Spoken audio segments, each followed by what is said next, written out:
Hello students, today's our topic is Auguste Comte positivism. Auguste Comte प्रत्यक्षवाद। इससे पहले भी मैंने आपको फर्स्ट ईयर में ऑगस्ट कॉम्ट के बारे में बताया था। Auguste Comte is the father of sociology.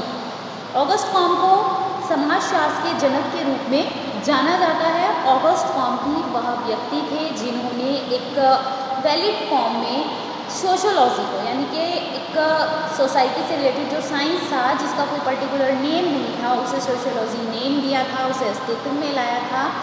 And August Comte belong to France से ये बिलोंग करते थे। तो आज हम ऑगस्ट कॉम्ट के बारे में जो इन्होंने एक अपना थ्योरी दी थी, पॉजिटिविज्म, प्रत्यक्षवाद जिसे हम कहते हैं, हमारे सिलेबस में है ये, इसके बारे में हम पढ़ेंगे। पॉजिटिविज्म को हम बाद में जानेंगे, इससे पहले हम देखते हैं August Comte life sketch and works of Auguste Comte. August Comte was born 19 January 1798 in a place of France of Montpellier। August Comte का जन्म फ्रांस में 19 जनवरी 1798 को फ्रांस के मॉन्टेपेलियर नामक एक स्थान पर हुआ था। His full name was Isidore Auguste Marie Francis Xavier Comte, और इनका पूरा नाम Isidore Auguste Marie Francis Xavier Comte था। His parents were follower of Catholic, और जो इनके माता पिता थे, इनके पेरेंट्स थे, वो कैथोलिक धर्म को मानने वाले थे। कैथोलिक धर्म के जो थे वो फॉलोअर थे। Comte was belong from a medium family and his father was an officer in tax department. August Comte एक मध्यम वर्गीय परिवार से आते थे, यानी कि बहुत ज़्यादा रिच नहीं थे, मध्यम वर्गीय परिवार से ये संबंधित थे।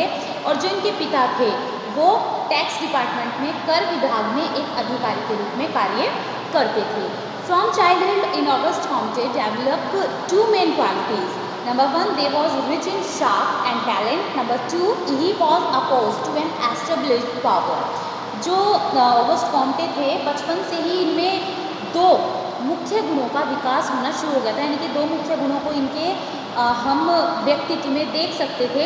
नंबर एक, तो वे प्रखर बुद्धि व प्रतिभा के धनी थे, यानी कि उनका जो माइंड था बहुत ज़्यादा तेज़ था, बहुत ज़्यादा इंटेलिजेंट थे ये, और वो समस्त स्थापित सत्ता के विरोधी थे, यानी कि he was oppose to an establish power. उस समय जो पावर में थी वहाँ पे गवर्नमेंट उनके देश में, वो उसके क्या थे, उसके जो विचार थे, उनके जो वर्क्स थे, उसके वो विरोधी थे, उसे बिल्कुल सपोर्ट नहीं करते थे। उनके लिए वो डायरेक्ट अपोज जो है खुला लिखते थे। He rejected the political bond of father in childhood, और जो बचपन में ही उनके पिता ने उनके राजनीतिक बंधनों को अस्वीकार कर दिया था। उन्होंने बचपन में जो पिता के मतलब राजनीतिक बंधन ये थे, पॉलिटिकल बॉन्ड्स पिता के द्वारा कि नहीं आप इस पार्टी को सपोर्ट करिए, होता है जैसे कि नहीं ये नेता है, ये अच्छा है, हम इस पार्टी को सपोर्ट करेंगे, तो इन्होंने इस चीज़ में नहीं आए थे। अपने पिता को इन्होंने एक तरफ कर दिया था। दैट मीन्स जो पॉलिटिकल व्यूज़ थे इनके फादर से, ये जैसा भी इन्हें ऊपर पढ़ा, ये जो गवर्नमेंट थी, पावर में गवर्नमेंट थी, उसके क्या थे, ये विरोधी थे। तो इनके पिता उसके फॉलोअर थे, तो इन्होंने अपने पिता से इस चीज़ को लेकर अपोज कर दिया था कि मैं इस सरकार को पसंद नहीं करता, इसके कार्य मुझे पसंद नहीं है। तो बचपन से ही ये इन सब चीज़ों में आगे थे। ही डिक्लेयर्ड हिमसेल्फ इंडिपेंडेंट, इन्होंने खुद को स्वतंत्र घोषित कर दिया था। दैट मीन्स किसी के विचारों में आकर ये काम नहीं करेंगे। इसके बाद हम देखते हैं हमारा education of Auguste Comte. Comte's early education was initiated in his own city of Montpellier. Comte की प्रारंभिक शिक्षा उनके अपने शहर मॉन्टेपेलियर में ही हुई। Later he want to study at a polytechnic school in Paris, और इसके बाद वो पॉलिटेक्निक वो स्टडी के लिए पेरिस में चले गए। The study power and memories of the Comte were extraordinary compare to other student. और जो कॉम्टे की माइंड था, जिसके ऊपर हम बचपन से ही वो प्रखर बुद्धि के थे, वो बहुत इंटेलिजेंट थे, तो जो उनकी अध्ययन क्षमता थी, उनकी याद करने की शक्ति थी कॉम्टे की, वो दूसरे स्टूडेंट, दूसरे विद्यार्थियों की तुलना में बहुत ज़्यादा तेज़ थी, बहुत ज़्यादा अलग थी।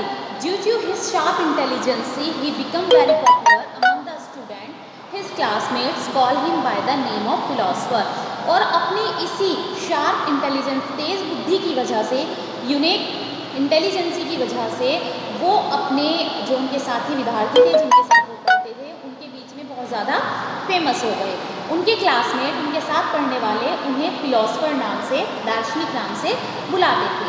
In school life, he also actively participated in the movement to expel the professor from the educational institute and thus become a student leader. अपने स्कूली जीवन में ये मूवमेंट्स में, जो कॉलेज स्कूल में मूवमेंट होते हैं, स्टूडेंट मूवमेंट्स होते हैं, छात्र आंदोलन होते हैं, किसी चीज़ को लेकर वो अपोज करते हैं, अपनी डिमांड को रखते हैं, उनमें बहुत ज़्यादा एक्टिव थे, क्रियाशील थे और अपने कॉलेज से एक प्रोफेसर को एक्सपेल कराने में, निष्कासित कराने में, यानी कि कोई रीज़न रहा होगा, प्रोफेसर के थ्रू कोई ऐसा काम किया होगा जिससे छात्र उनके विरुद्ध हुए होंगे, तो इन्होंने इस मूवमेंट में बहुत ज़्यादा एक्टिव रोल प्ले किया था, सक्रिय भूमिका निभाई थी और इसके बाद ये एक छात्र नेता बन गए थे।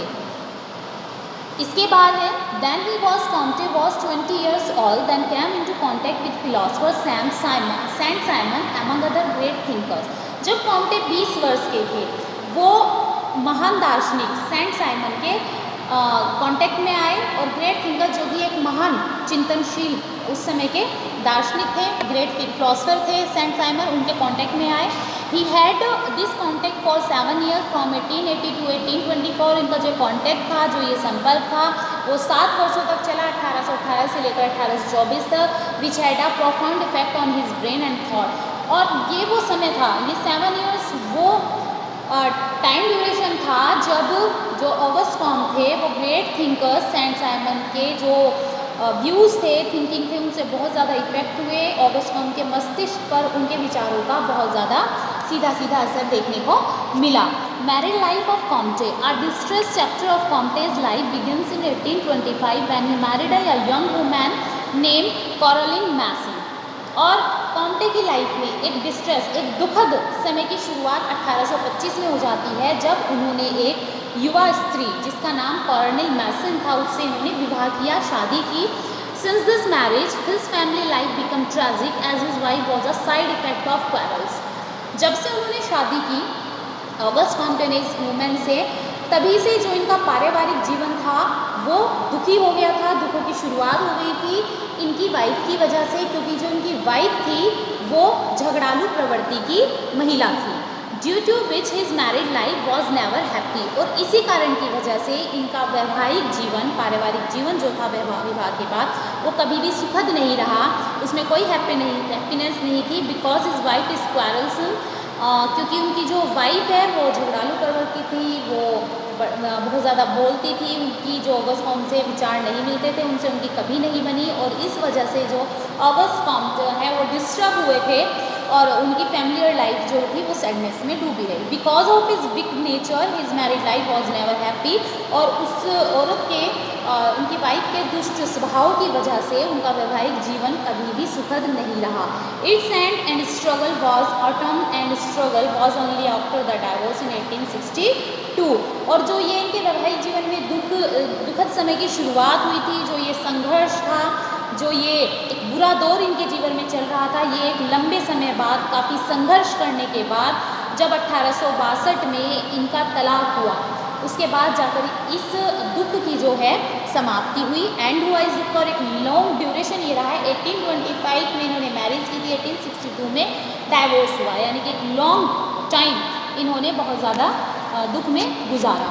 Some important events of Comte's life. It shows only after the divorce in 1842 that he immersed himself in studies and writing assignment to forget his miserable life.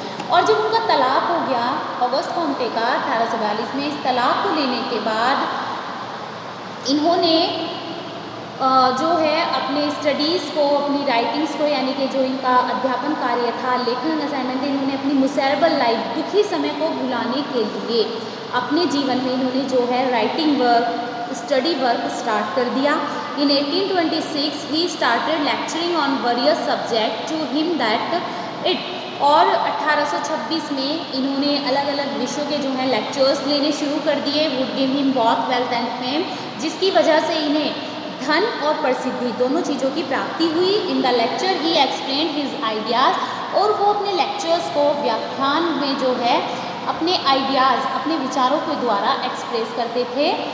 But after suffering from a several mental disease in 1827 due to extreme extraction he got rid of this disease after suffering and then he started lecturing. लेकिन ये जो इनका लेखन कार्य था, जो इनका ये लाइफ थी, डिफरेंस आया 1827 में, क्योंकि यहाँ पे एक्स्ट्रा जो वर्कलोड की वजह से इन्हें क्या करना पड़ा, इनके जो माइंड पे बहुत ज़्यादा असर पड़ गया, इन्हें मेंटल डिसीज़ हो गई, इस डिसऑर्डर से ये ग्रसित हो गए और इस बीमारी से छुटकारा पाने के लिए इन्होंने ट्रीटमेंट लिया और जाकर के उसके बाद जब ये इस बीमारी से इन्होंने निजात पा ली, दोबारा से लेक्चरिंग वर्क जो है वो स्टार्ट किया। तो इस तरह से हमने देखा जो ऑगस्ट कॉम्ट है वो एक प्रखर बुद्धि के इंटेलिजेंट पर्सन थे। उनका राइटिंग वर्क बहुत ज़्यादा जो है उनके पॉइंट ऑफ व्यूज़, उनके थिंकिंग्स बहुत ज़्यादा इफ़ेक्टिव थे और फादर ऑफ सोशोलॉजी के रूप में ऑगस्ट कॉम्ट को जाना जाता है। कैसे उनकी लाइफ रही, क्या अप्स एंड डाउन रही, इसके बारे में आप अपनी बुक में अच्छे से पढ़िएगा, टेक्स्ट बुक पढ़ के। और उसके अलावा आप सभी को जो बेसिकली हम आपको टीच करा रहे हैं, जून क्लास में डिस्कस कर रहे हैं, इसमें आपको एक्सप्लेन कर रहे हैं, इससे रिलेटेड आप अपनी बुक की हेल्प से नोट्स प्रिपेयर करिए, ठीक है, लाइक असाइनमेंट नोट्स वो सब हम आपके चेक करेंगे। इसके बाद आगे का जो है नेक्स्ट वीडियो में हम कंटिन्यू करेंगे। ऑगस्ट कॉम्ट है उसमें